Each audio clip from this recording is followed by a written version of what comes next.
আচ্ছা, আপনাকে যদি প্রশ্ন করা হয় একজন দোকানদার এবং কি একটা ব্র্যান্ড মালিকের ভিতরে পার্থক্য কি, অর্থাৎ একজনের একটা ব্র্যান্ড আছে, যে ব্র্যান্ডটাকে সকলে চিনে, মানে নাম শুনলেই ওই ব্র্যান্ডের অমুক জিনিসের কথা আসে বা অমুক জিনিসের কথা মাথায় আসতেছে, এরকম একজন আছেন। আরেকজন হলো দোকানদার, তার কথা আপনার এরকম মনে আসে না, কারণ কি এরকম দোকান তো বাংলাদেশের লাখ লাখ রয়েছে, তাই না? তো এখন আপনি এরকম দোকানদারের কথা মনে রাখতেছেন না, কিন্তু ব্র্যান্ডের কথা মনে রাখতেছেন। কি কারণে মনে রাখতেছেন এবং কি এই যে ব্র্যান্ডের মালিক এবং কি দোকানের মালিকের ভিতরে পার্থক্যটা কোথায় ছিল, সেই জিনিসটা আমরা একটু জানার চেষ্টা করবো। তো চলুন শুরু করা যাক। দেখুন, একজন দোকানদার যখন তার একটা কাস্টমারকে দেখে, সে দেখে হয় খুশি হয়, না হলে স্বাভাবিক আচরণ করে, তাই না? এখন খুশি যখন হয়, তার মানে ওই কাস্টমারটা ওই দোকানদারের কাছে বারংবার যায় বা অনেক বেশি প্রোডাক্ট কিনতেছে, এই কারণে সে খুশি হইতেছে। অথবা স্বাভাবিক আচরণ কেন করতেছে, কারণ কি দোকানদার এখনো চিনে না যে ওই কাস্টমার কয় টাকার প্রোডাক্ট নিতে আসছে বা কি নিতে আসছে, সে এখনো জানে না। এখন সে কি করতেছে, তার একটা প্রোডাক্ট বিক্রি করলো, বিক্রি করার পরে কাস্টমার সে আবার চলে গেল। কাস্টমার হয়তো 2000 টাকার একটা প্রোডাক্ট কিনছে, 2000 টাকার একটা প্রোডাক্ট কিনে কাস্টমার দোকান থেকে চলে গেল। এখন এই ক্ষেত্রে দোকানদার চিন্তা ভাবনা কখনোই করে না এই কাস্টমার আমার লাইফ টাইম কাস্টমার কিনা, বা নেক্সট টাইম আমার থেকে আসলে কত টাকার জিনিস পারচেস করতে পারে, সেটা কিন্তু সে চিন্তা করতেছে না। কিন্তু একজন ব্র্যান্ডের মালিক কি চিন্তা করতেছে, আমার দোকানের একটা জুতা একজন কাস্টমার কিনে নিয়ে গেল, কাস্টমার 2000 টাকার একটা প্রোডাক্ট কিনছে, এই কাস্টমার কতদিন পরে আবার নেক্সট প্রোডাক্ট কিনতে আসবে, সেটা সে চিন্তা করে। এখন আপনি বলতে পারেন, ভাই 2000 টাকার একটা জুতা যখন কিনছে, সেই ক্ষেত্রে আগামী 3 মাস বা 6 মাসে এই দোকানে আবার নতুন করে আসার চান্স নাই। খেয়াল করেন, বাংলাদেশে মোটামুটি 3টা বা 4টা কিন্তু বড় প্রোগ্রাম থাকে, অর্থাৎ 2টা ঈদ, পয়লা বৈশাখ এবং কি পূজার ছুটি। এই 4টা বড় ইভেন্টের আগে অবশ্যই জুতার দোকানের প্রোডাক্টের বিক্রি বেড়ে যাবে, এটি স্বাভাবিক। এবং কি সেই জন্য তারা কি করতেছে, অনুযায়ী পরিকল্পনা কিন্তু করে রাখে। অর্থাৎ কাস্টমার একবার প্রোডাক্ট কেনার পরে এই ব্র্যান্ডের মালিক চিন্তা করছেন কি, এই কাস্টমার আমাকে লাইফ টাইম কত টাকা দিবেন। যদি ওই কাস্টমার ওই দোকান থেকে মোটামুটি যদি 4বার প্রোডাক্ট কিনে, অর্থাৎ 4টা প্রোগ্রামে 4টা জুতা কিনলো, তার মানে এই কাস্টমার থেকে এই দোকানদারের লাইফ টাইম আর্নিং কত হইতেছে, 8,000 টাকা। এখন এই 8,000 টাকা থেকে ওনার প্রফিট ধরেন 20%, 25% বা 30%। যদি 25% আমরা প্রফিট ধরি, তার মানে 2,000 টাকা ওনার লাভ হচ্ছে। এখন এই 2,000 টাকা লাভ করার পরে উনি চিন্তা করতেছেন কি, এই কাস্টমারের পিছনে আমি কত টাকা খরচ করলে নেক্সট টাইম উনি আমাকে মনে রাখবে বা নেক্সট টাইম আমার কাছে আসবে। এই জিনিসটা কিন্তু এই ব্র্যান্ডের মালিক চিন্তা করতেছেন। কিন্তু দোকানদার উনি একবার একটা প্রোডাক্ট বিক্রি করছেন, 2,000 টাকার প্রোডাক্ট বিক্রি করছেন, তার আর চিন্তা নেই যে ওই কাস্টমার আসবে কি আসবে না। তো এই যে ব্র্যান্ডের মালিক এবং কি দোকানদারের ভিতরে পার্থক্য কোথায় তৈরি হইতেছে, আশা করি আপনাকে বুঝতে পারছি। এখন আপনি বলতেন, ভাই ওয়ান টাইম কাস্টমার হওয়ার জন্য তো এরকম কাস্টমারের অভাব নাই, আমরা ফেসবুকে অ্যাড চালাইতেছি, বিভিন্ন জায়গায় অ্যাড চালাইতেছি, এরকম ওয়ান টাইম কাস্টমারই হয়, সেকেন্ড টাইম বা থার্ড টাইম কাস্টমার আসতেছে না বা রিপিট কাস্টমার হচ্ছে না। দেখুন, আপনার ব্যবসায় যদি রিপিট কাস্টমার না হয়, তার মানে আসলে এই ব্যবসাটা সাস্টেনেবল ব্যবসা না, বা আপনার প্রোডাক্টের কোনো ওইরকম গুণাবলী নাই। সো অবশ্যই আপনার প্রোডাক্ট ব্যবহার করার মাধ্যম দিয়ে কাস্টমার যদি ফিল করতে পারে, যদি ওইরকম ফিল হয় যে হ্যাঁ এই প্রোডাক্টটা ভালো, সেই ক্ষেত্রে অবশ্যই কাস্টমার রিপিটলি আপনার কাছে আসবে। সে যদি নিজে না আসে, অন্য কাউকে দিয়ে সে প্রোডাক্ট কিনাবে, অর্থাৎ মাউথ টু মাউথ মার্কেটিং হয়ে যাবে। এখন আপনি বলতে পারেন, এরকম তো অনেক প্রোডাক্ট আছে যে প্রোডাক্টগুলো বছরে একবার ব্যবহার করা লাগবে, বা 2 বছর, 3 বছর, 5 বছরে একবার কিনা হয়, পরবর্তী 3 মাস, 6 মাস, 5 বছর, 1 বছর এরকম হয়তো বা এই প্রোডাক্ট আর কিনতে হইতেছে না।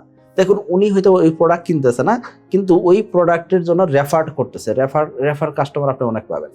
সো এই জন্য বলবো, অবশ্যই আপনার প্রোডাক্টের গুণাবলী ওইরকম হইতে হবে, ফিচার ভালো হইতে হবে, প্রোডাক্ট কোয়ালিটি ভালো হইতে হবে, তা না হলে কখনোই আপনার কাস্টমার রিপিট আসবে না। কিন্তু আপনি যদি এরকম চিন্তা করেন, আমি ফেসবুকে অ্যাড চালাইলাম, 300 টাকা অ্যাড খরচ করলাম, আমার প্রোডাক্টের দাম 200 টাকা, সব মিলে আমার খরচ দাঁড়াইতেছে 800 টাকা, 200 টাকা আমার লাভ। তো আমি কি করবো, দিনে আমি 100 প্রোডাক্ট বিক্রি করবো, 100 প্রোডাক্ট বিক্রি করলে আমার মোটামুটি 20,000 টাকা লাভ হচ্ছে, তাহলে আমার মাসে লাভ করতে হলে 6 লক্ষ টাকা লাভ। তো এই 6 লক্ষ টাকা লাভ হলে আলহামদুলিল্লাহ। এরকম যদি আপনার চিন্তা ভাবনা থাকে, সেক্ষেত্রে আপনি ওয়ান টাইম কাস্টমার পাচ্ছেন, রিপিট কাস্টমার কিন্তু আপনি পাচ্ছেন না। সো রিপিট কাস্টমার তৈরি করাটা খুব জরুরি জিনিস। এই যে আপনি খেয়াল করেন, প্রতিটা প্রোডাক্ট বিক্রি করতে আপনি 300 টাকা খরচ করতেছেন, শুধুমাত্র অ্যাডভার্টাইজিং কস্ট। এই অ্যাডভার্টাইজিং কস্টটা আপনি কমাই নিয়ে আসতে পারতেছেন কিনা? যদি অ্যাডভার্টাইজিং কস্ট কমাই না নিয়ে আসতে পারেন, অর্থাৎ একটা কাস্টমারকে আপনি তৈরি করছেন 300 টাকা খরচ করে, সে আপনার কাস্টমার হয়েছে, প্রোডাক্ট ব্যবহার করার পরবর্তী সময়ে সে আর অ্যাড দেখে না, সে কি করছে, পরবর্তী যখন প্রোডাক্টটা লাগবে সেক্ষেত্রে আপনাকে ফোন দিছে। সো এই ক্ষেত্রে আপনার কিন্তু 300 টাকা খরচ হয়ে যাচ্ছে না। সো এই যে খরচটা কমাইতে আপনি জানেন কিনা, যদি না খরচ কমাইতে পারেন, সেই ক্ষেত্রে আপনার ব্যবসা কখনো সাস্টেনেবল ব্যবসা হবে না। তাহলে ওয়ান টাইম পার্সেস যদি হয়, সেক্ষেত্রে সচরাচর সেই ব্যবসাগুলো সাস্টেন করার চান্সটা অনেকটা কম হয়, এটা আমরা বুঝে গেছি। এখন আসেন, সেকেন্ড টাইম পার্সেস কিভাবে করাবো। কাস্টমার সেকেন্ড টাইম পারচেজ তখনই করবে যখন আপনি আপনার প্রোডাক্টের গুণাবলী ভালো দিচ্ছেন, সার্ভিস ভালো দিচ্ছেন এবং কি আপনি যা কমিটমেন্ট দিচ্ছেন সেই কমিটমেন্ট অনুযায়ী সে প্রোডাক্টটা পাইছে। এই ক্ষেত্রে আশা করা যায় আপনার কাস্টমার আপনার থেকে সেকেন্ড টাইম প্রোডাক্ট কিনবে। তবে আপনার প্রোডাক্টের দাম বাড়াইছেন, এক্ষেত্রে কি আপনার প্রোডাক্ট কিনবে কিনা? খেয়াল করেন, মার্কেটে যদি আপনি আসলেই জেনুইনলি ভালো প্রোডাক্ট দেন, সেক্ষেত্রে দাম বাড়ানোর মাধ্যমে দিয়ে প্রোডাক্ট বিক্রি হবে। এখন আপনি বলতেন ভাই দাম বাড়ালে প্রোডাক্ট তো বিক্রি কমে যেতে পারে। খেয়াল করেন, আপনার কাছে মনে হচ্ছে দাম বাড়ালে প্রোডাক্টের বিক্রি কমতে পারে, কিন্তু বাস্তবিক অর্থে কাস্টমার আসলে প্রোডাক্টের দাম দেখে প্রোডাক্ট কিনে না। কাস্টমার আসলে প্রোডাক্ট কি দিয়ে কিনে? ইমোশন দিয়ে কিনে। কাস্টমার আসলে প্রোডাক্ট কি দিয়ে কিনে? তার এক্সপিরিয়েন্স দিয়ে কিনে। অর্থাৎ প্রোডাক্ট ব্যবহার করার মাধ্যমে তার এক্সপিরিয়েন্স ভালো, সে কখনোই 5 টাকা বাড়তিয়েছে 10 টাকা বাড়তিয়েছে দেখে অন্য জায়গায় চলে যাবে, এরকম হবে না। তবে হ্যাঁ, আপনি যদি অনেক বেশি হাই করে ফেলেন প্রাইস, সেক্ষেত্রে হয়তো আপনার কাস্টমার ড্রপ করার চান্স রয়েছে। কারণ কি, মার্কেটে আরো কম রেটে পাওয়া যাচ্ছে, আপনার কাছ থেকে কেন কিনবে? তাহলে আমরা বুঝলাম কি, একজন দোকানদার সবসময় ওয়ান টাইম কাস্টমারের পিছনে বেশি ফোকাস রাখতেছেন, কিন্তু একজন ব্র্যান্ডের মালিক সবসময় চেষ্টা করতেছেন কিভাবে এই কাস্টমারকে রিপিট করা যায়, ওয়ান টাইম কাস্টমার না, রেগুলার কাস্টমার কেমনে করা যায়, এবং কি সেখানে খরচ কেমনে কমানো যায়, অর্থাৎ কাস্টমার অ্যাকুইজিশন কস্ট কিভাবে কমানো যায়, সেই জিনিসটা কিন্তু অবশ্যই ব্র্যান্ডের মালিক চিন্তা করতেছেন।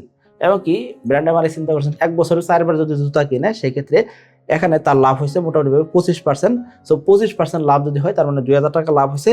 এই 2000 টাকার ভিতরে সে কি করবে? 500 টাকা বা 700 টাকা বা 800 টাকা সে কি করবে? এই কাস্টমারের পিছনে খরচ করবে। কিভাবে? মার্কেটিং এর পিছনে, কিভাবে? প্যাকেজিং এর পিছনে। এই যে এই প্যাকেজিং বা ব্র্যান্ডিং, এই জিনিসগুলো কিন্তু একটা ব্র্যান্ডকে মানুষের মেমোরিতে মনে রাখতে সহায়তা করে। এখন আপনি বলতেন, তাহলে আমরা যে মার্কেটিং করতেছি, এই মার্কেটিং গুলা কি কাজে আসতেছে না? বা এই মার্কেটিং দিয়ে আমরা তো ভালো সেলস পাচ্ছি। হ্যাঁ, ভালো সেলস পাইতে পারেন, কিন্তু ভবিষ্যৎ কি? এই ব্যবসার ভবিষ্যৎ আপনি দেখতে পারতেছেন কিনা? আগামী 5 বছর পরে, 10 বছর পরে আপনার ব্যবসাটা কোথায় গিয়ে থামবে, কোথায় অবস্থান করবে, সেটা আপনি দেখতে পারতেছেন কিনা? সো এই ওভারঅল সিনারিও যদি আপনার কাছে যদি এখনো দৃশ্যমান না হয়, সেক্ষেত্রে আমি বলবো বর্তমান সিচুয়েশনে আপনি টিকে থাকতে পারবেন কিনা, সেটা একটা বড় প্রশ্ন। আশা করি আপনারা বুঝতে পারছি। সো অবশ্যই আপনি আপনার ব্যবসাতে সবচেয়ে বড় এমপ্লয়ি হতে পারেন, সবচেয়ে বেশি এফোর্টেবল এমপ্লয়ি হতে পারেন, কিন্তু দিন শেষে আপনার চিন্তা করতে হবে কি, আপনার ব্যবসাটা কিভাবে ব্র্যান্ডে পরিণত করা যায়। আর এই ব্র্যান্ড বিল্ডিং নিয়ে কিন্তু আমরা কাজ করে থাকি। সো আপনি চাইলে আমাদের কোম্পানিতে যোগাযোগ করে আপনার কোম্পানিকে কিভাবে ব্র্যান্ড বিল্ডিং করবেন, বা আপনার কোম্পানি কিভাবে ব্র্যান্ডে পরিণত করবেন, বা আপনার প্রোডাক্টটাকে কিভাবে আপনি আরো বেশি মানুষের কাছে কিভাবে পৌঁছাবেন, সেটা নিয়ে যদি আপনি চিন্তা করেন, সেই ক্ষেত্রে বলবো আপনাকে, আপনি আমাদের কোম্পানির সাথে যোগাযোগ করতে পারেন। সকলে ভালো থাকবেন, সুস্থ থাকবেন। আসসালামু আলাইকুম।